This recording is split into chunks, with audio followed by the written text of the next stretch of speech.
Happy Sunday guys. Happy Sunday. Itong aming ulam guys, naka-prepare na. Naka-prepare ng ating gulay. Isalad namin ni Papa John. Talbos na pula. Tapos ano pa guys, talong. Igisa lang natin to, lagyan natin ng egg.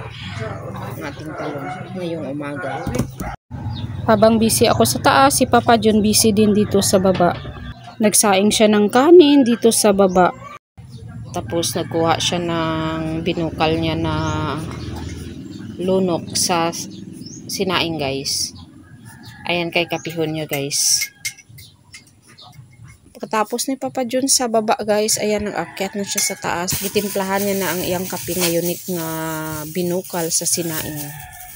Yan ang araw-araw nga ginainom ni Papa John guys. Tapos na lahat guys ang aking preparasyon sa gulay. O tanaw nga, isang ihong na talong. Lagyan natin ng egg yan guys. So 3 itlog. Tapos nakaready ng ating lamas. Kunting lamas lang guys, kaya wala na talaga sa budget. Pagluto na tayo, umpisa na natin ang ating pagluluto. Ayan, nagpainit na ako ng ating kalaha guys. Lagyan na natin ng mantika guys, ang ating kalaha. Kunting mantika na lang to guys. Papaliton pa na to si Papa John guys. Gisa na to guys, ang lamas guys.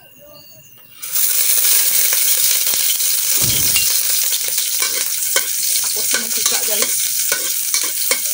Mahirap na mapasok ang mantika sa ating mata.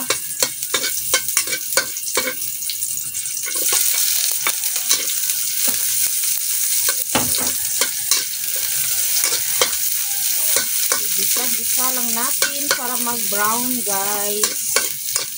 Ano guys, dagdagan ta muna ng oil. Kunti lang yung oil kanina. Nagbili pa si Papa John ng oil. Tingnan mo ang 10 pesos Ito lang. Ito kadami ang 10 pesos nila dito. Lagay ko na ang talong guys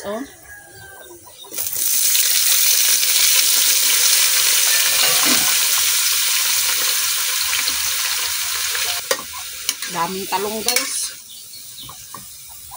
Ano na ito? Umaga hanggang gabi na ito nga ulam guys. Ay Sunday ngayon. Hindi makapamasada si Papa John. Simba kasi namin ngayon guys. So pagkahapon may na naman outreach. Din pagkagabi simba na naman. So mag-relax lang si Papa John mamaya. Hindi ko lang alam kung magbiyahe siya kahit 1 hour, 30 minutes. Siya na talaga ang nakakaalam guys sa kanyang katawan kung kaya niya. Pero basta Sunday hindi talaga nagapamasada si Papa John guys. Naluto ng ating talong guys, kaya butang na ni Papa John ang itlog. Ito guys, ihalo-halo ko ng ating guys. Ihalo-halo ko na ang ating talong. Ay kuhaan ko dito si Papa John kanang wala pa ituyo guys. At ito ng ating talong guys, luto na. Lagyan ko na ng kunting tuyo lang guys. Yan na guys, kitimplahan na ni Papa John guys ang ating salad na talbos guys. Pero ano lang yan guys, asin, bitsin at saka luya lang talaga ang ating ilamas. Ang ating ilagay kasi wala na talagang budget. Dahil gutom na ang bata guys, ayan naguna-una na siya kaon guys, kay paborito niya daw ang talong. Tapos magkain na rin kami ni Papa John guys, kay ready na ang aming kanin at saka yung kanyang salad na kamote guys, talbos na kamote. Abalang-abala si Papa John guys sa kanyang recipe. Titing, ang palanggikak mo ko titing. Sige na. Salamat sa pagkain Jesus. Nag-pray na ang bata guys. Kumain na kami guys. Kay magpunta na kami sa simbahan. Maya-maya mag-prepare na kami. Kain tayo. Happy Sunday. Wow, sarap. Pagkatapos namin kumain guys, ayan ready na si Papa John guys. Nag-inom ng kanyang mga maintenance guys. Tingnan nyo guys, ang dami, isang Tupperware guys. Ang dami, isang Tupperware. Yan. Yan lahat ang ginainom niya. Everyday guys, yan ang ginainom niya. Good for 3 months, magingit na naman kami ulit. Ano man? Ito na guys, naka-prepare na kami guys, papunta ng simbahan guys. Tapos namin kumain. Pagkatapos namin kumain kanina, nag-prepare kami, naligo. Tapos ito na, naka-ready na kami. Punta na kami ng simbahan. Guys, di rin na kami sa baba guys. Papunta na kami sa simbahan. Papunta na kami sa motor namin dyan. Oh. Tingnan nyo ang daanan namin. Oh, sobrang putik talaga. Oh, lama. Parang ano talaga ba? Oh, oh turugban sa karabaw. Yan, nakakatakot talaga guys. Aray.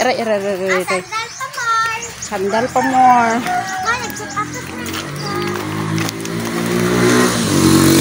Aray. Yan na si Papa John guys. Oh. Papunta na siya guys. Masama ang panahon guys. Oh, umuulan na naman ngayon guys. Umuulan na naman.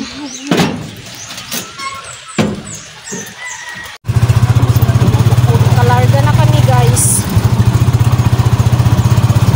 Papunta na kami ng simbahan. Dumating na kami sa simbahan guys. Dito na ang aming simbahan. Baba na kami guys. Yan ang aming simbahan. Oh, Victory Chapel.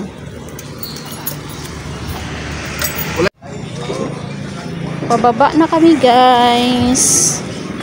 Ito ng aming simbahan. Oh.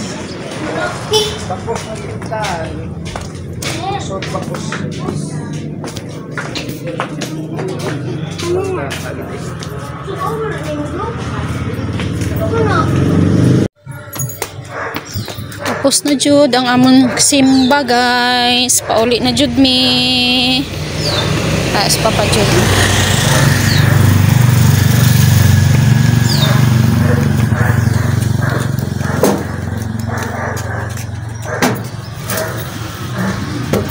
Diri namin sa aming motor. Pauwi namin ng bahay. Bye. Salamat sa panonood nyo guys. God bless.